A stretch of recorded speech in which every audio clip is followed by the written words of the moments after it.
In this episode, your dad is a very, very gruff man who likes your aunt. I thought she was hot. That's what he says anyways. She's hot. Who dressed up as a little bunny and has pictures of yourself dressed up with big bunny ears, not as a Playboy bunny, when you were a little kid? Is that you? You have like ridiculous pictures of you in a bunny suit, right? Yeah. Okay.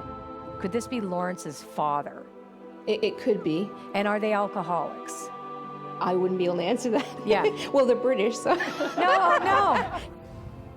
Ever since I was little, I had a strange and uncanny ability to know things about people.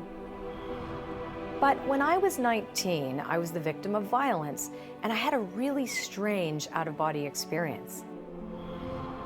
The worst day of my life became the best day because it left me with an ability to help others in a really deep and meaningful way. I'm able to connect and communicate and share messages from our loved ones who've passed on and are part of spirit now. And it's all about hope, healing, forgiveness, and most of all, love. I'm Colette Baron-Reid, and I'm here to share messages from spirit.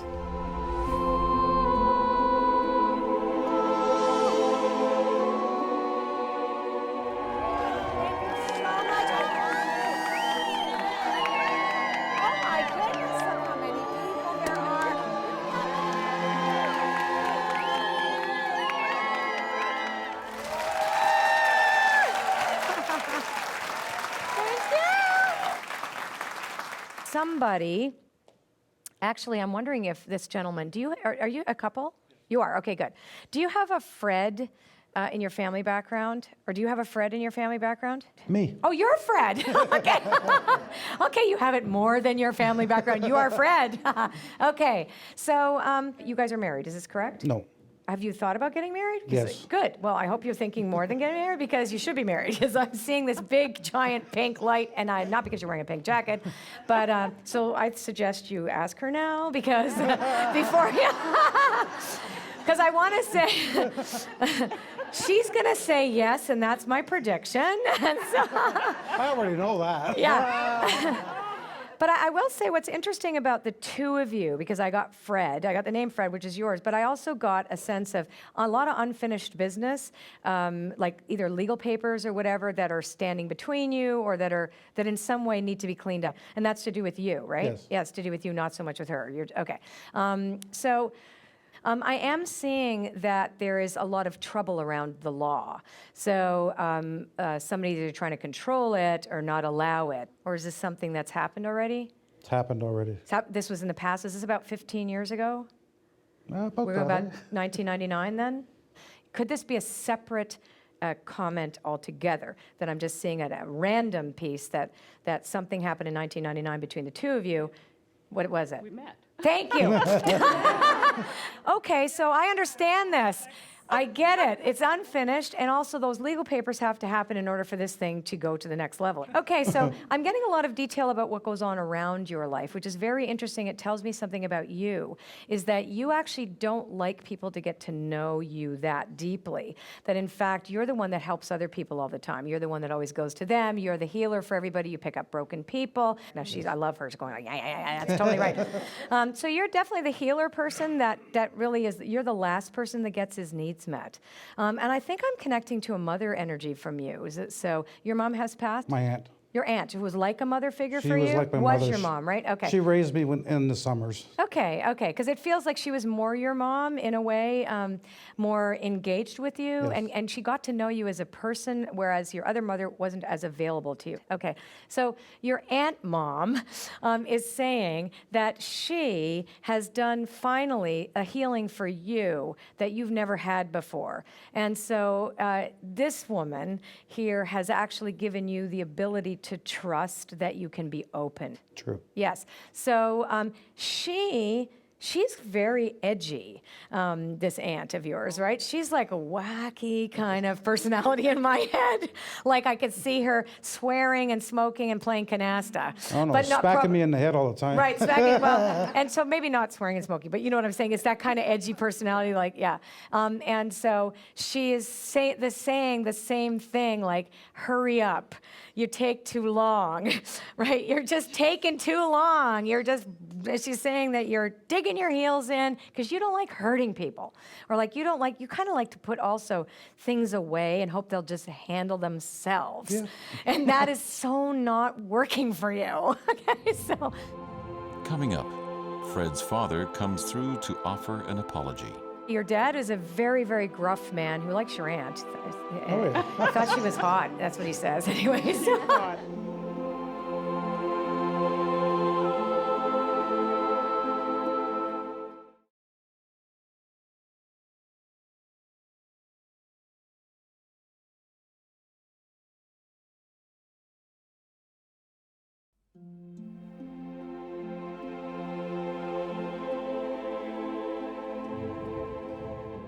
In the second part of Fred's reading, his father comes through. There's something else that I'm trying to get. I believe it's a father figure, and who really wants to apologize. I think it's your dad. Yes. So I'm getting a very, very gruff man who likes your aunt. Oh, yeah. I thought she was hot. That's what he says anyways. She's hot. That's funny. This is your dad is a very rough and tumble kind of guy. And he was very, very rough with you, and he wants to apologize for that. Does this make sense to you at all? Totally. He said that he never, ever allowed you to feel that you were a man, that he teased you somehow, that you weren't man enough. Does that make sense to you at all? Yes. And he is so sorry for that, because now that he's passed, he realizes the damage that he's done to you and the rest of your family. But he didn't know how to be different. He felt very insecure. He was a very insecure man. What is the gambling to do with him? He didn't ever gamble. He always played cards, though. Oh, he just plays cards, so it's not a gambling thing? He was Every always Saturday playing... night he played cards. Okay, not a gambling. Okay, so he's just showing that this was something that you witnessed all the time. I'm just seeing like Yes. this. And it was interesting that I saw as a gamble, because it felt like it's the only way he could communicate with people was if something was between them. You never had the intimacy that he really wanted to have with you. But mostly he is so sorry that he emasculated you when you were young, and that he was not affectionate or supportive of you as you got older when you needed him. And especially when you were 33. What does that mean to you? What happened at 33? That's when I became promoted in the company I was in. Right, and he wasn't supportive of that? Or? Not really. He Yeah, 'cause didn't think I should take it. Yes, well, you did good. You did good for doing. He's like, listen, this is a man who is afraid of losing you and his other, because if you became better than him, do you understand what I'm saying? It's like if you somehow succeeded, you would leave him. The way he had controlled people was to make them feel smaller. But by making you small, does that make more sense, and not being there for you? Does that make He sense? wasn't there for me. but- Right. Okay. So he's saying he didn't support your rise in any way. He's really saying sorry for that, because you needed support. You needed somebody to go, hey, you're doing good, and you didn't Right. get that from anybody. No, I always including- got the opposite. so- God, hello. Do you have German background? I'm sorry, back to her. Huh? No. He's got the German background? My dad. Okay, He was back. not German. No. He was in the German prison camp. He wanted you to understand that a lot of how he was because of what he experienced. And even though that's not an excuse, but a lot of stuff happened to him. There's a lot of secrets in your family that nobody gets to talk about. And that was the other thing. It's like that whole, he had such a cynical viewpoint of the world after things. He never forgave. He was a man in life that was much a prisoner of his past. And so that's what he's trying to set you free with today, is don't be a prisoner of that. He loved you so much and admires who you've become. He just wanted to make sure I explained that one missing piece, which was Germany military No, uniform. he had it rough in prison camp. He was Yeah. 4 years in Auschwitz, so. But still, right? But still, I know that's my grandfather was there too. But still, today, we are accountable for the way we deal with that story. So we might know that they had a hard time, but what do we do about it, right? So we can't listen to those tapes in our head anymore. That's why they come through, is to set you free from that, from the thinking that somehow you're not lovable. Well, she's the one that's actually taught you that you're lovable, but still, he admires you, your dad. You did things he never could do because you took risks. He admires the risks you took. I know your dad is really wants to recognize you, publicly for all the good that you've done, recognize her for being the best thing for you, and to tell you how sorry he was that he wasn't the right kind of dad for you. You deserved a better dad. Thank you. You're welcome.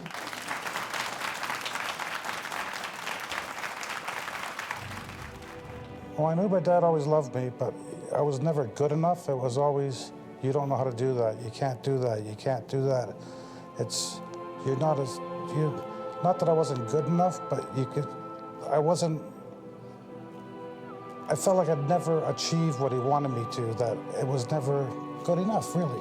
Hearing my father say sorry was almost crushing. It was just like, he really did understand. He really knew, but didn't know how to show it at the time. Up next, Anna receives relationship advice. You're going to get an opportunity to finally speak your mind, because your last relationships, no one listened to you.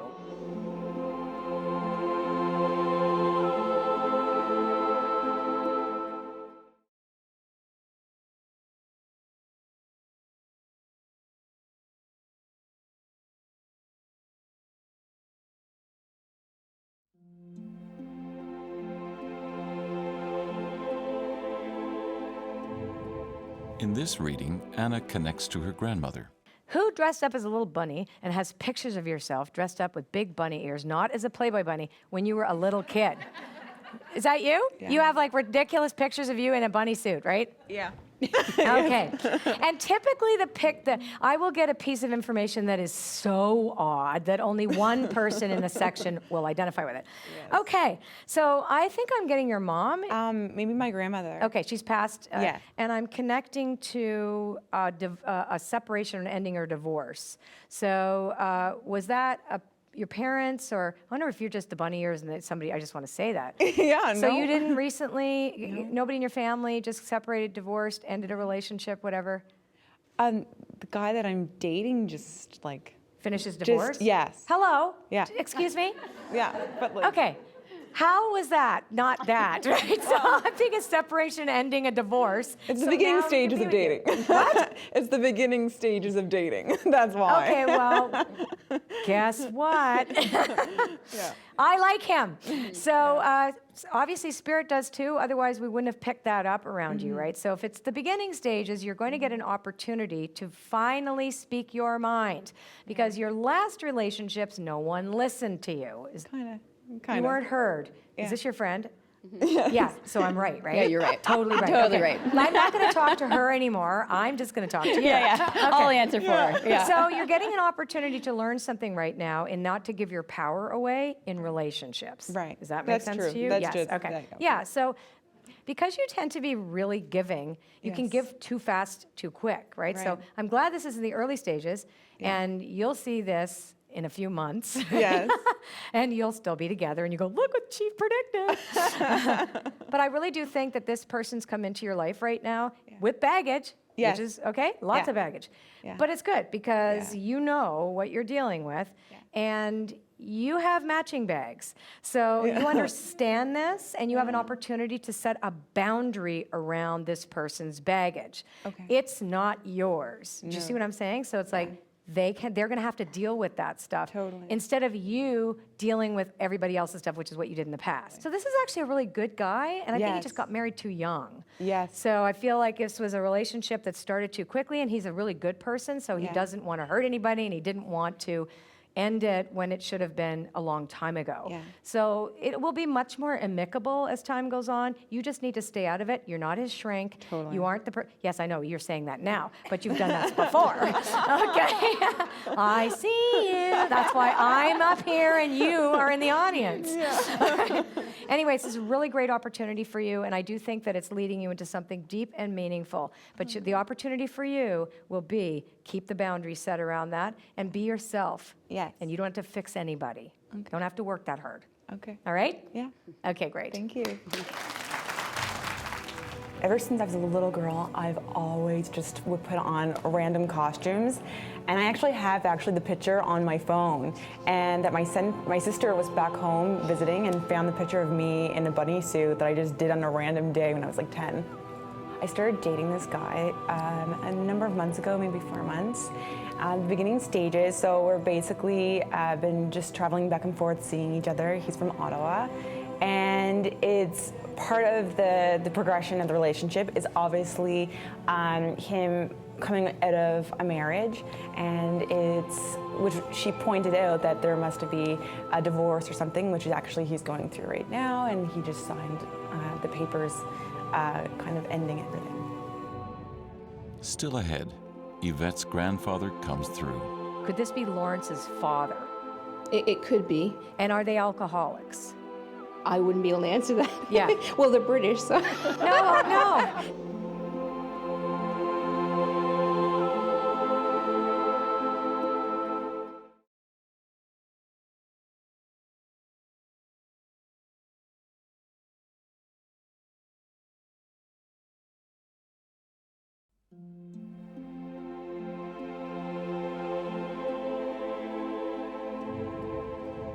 In this reading, Yvette connects to her grandfather, Lawrence. Now, you're also going to notice a theme of forgiveness, or that people want to. I tend to find the people first that have an apology to make. And this guy had an accent, so he was born in England. It's an interesting storyline because I'm getting that there's a big long line of, and I don't want to say abuse, I want to say abandonment, and abuse through abandonment. Does that make sense to you at all? Yes. With what he's saying, right? So, and that he's actually quite intellectual and very cold, and he wants to apologize for training one of your parents. I think it was your dad's dad. Is this correct? And my mother's. Your mother's father. Okay. Well, he said your father was a bit like him too. So They were best buddies. I get it. So the two of them together. All Yeah. right. So, who was the military? There's two military uniforms. My father. Your father, okay, Yeah. and also someone else. He's showing me not him, someone else. So not Lawrence, but your dad, and then another one, right? So there's another military. So this would be a British military in the early 1900s. Could this be Lawrence's father? It could be. And are they alcoholics? I wouldn't be able to answer that. Yeah. Well, they're British, so. No. Meaning Well, they these are- enjoyed their beer. I'm and, seeing like yeah. people, like not everybody has this, right? So, but this, I'm just seeing a lot of, or else they owned a bar, or they owned a pub, or they owned On my a father's side, they were entrepreneurs and they owned. pubs and Pubs restaurants. and- Okay, that's all it is. It's not Okay. alcoholism I'm seeing. So his whole thing is that you are really hard on yourself. This is what's interesting. He's saying you have to lose your perfectionism. You got that from the wrong side of the family. He's claiming it, so maybe your mom is like that too, or there's this list of kind of like feeling criticism. He's apologizing for training her to do that because Wow. he is the cause of her insecurity. And so he wants you guys to heal together. He wants to set you free from this because it's not serving you at all. That perfectionism works for you only when it's in business and you want things to be just so, but it doesn't work for you as a person. And he's sorry that he did that because he knows that it's really hurt you. And he wants you to forgive your mom. You know, she doesn't know any better. It's just the only way she knows how to communicate is to criticize you or to somehow make you, she wants to protect you. Do you understand? If you're perfect, then nobody will hurt you. That's the whole point of that storyline. And that's what he did because that was just the way it was. He's actually saying that he was very harsh and very regimented. You get it? I absolutely get it, 100%. So, and your dad, he liked because he was a little bit like him too. Even they were the boys, right? So boys. And so that was the other thing. He's saying that even though your dad is still alive, is this correct? Yes, because he's suggesting that some of the difficulties that you might have had with your parents, with the storyline, and we all are affected by these stories. It's not that there's anything wrong with you. He's making sure I say that just in case you think that's what this is.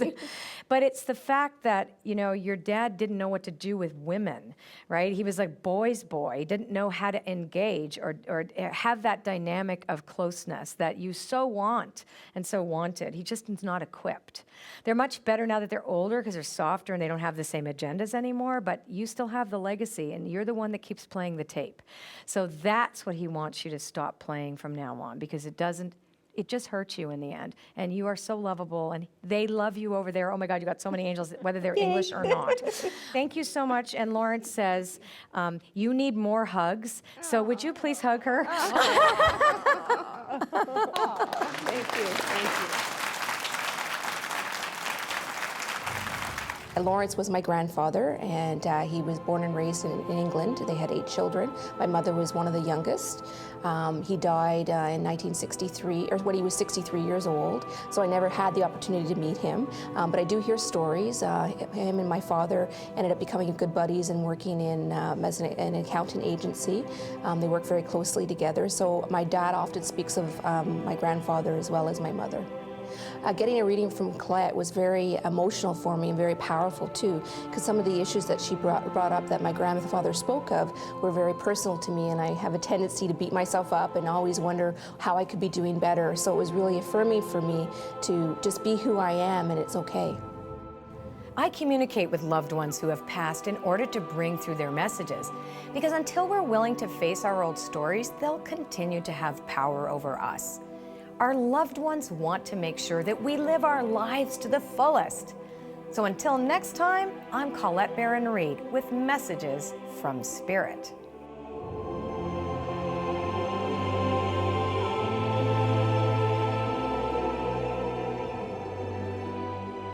Yeah, I'm just amazed by, you know, the people that come through. And my good friend was here, and her grandfather came through. So it's just great. It's great to know that there's life after this. Oh, I guess there's always a bit of me that's a little skeptical, but today she really confirmed that I think there is something there. I believe very much in the afterlife. I believe that there's more things. As I'm a teacher, and as Hamlet said, there's more things between heaven and earth than we can dream of in our philosophies, and I think that's absolutely true. I don't think human science or human knowledge can even begin to access all the many mysteries, and so I do believe that. I believe in all of this. I believe that we can connect with people after they die. I believe that we don't really die, that we come back at some point. We are all always connected to Spirit, and it's nice to have people like Colette who can help bridge that gap for us, because not all of us are able to make the connections that we know our loved ones are trying to make for us. So it's nice that there are people like Colette out there to help us through that.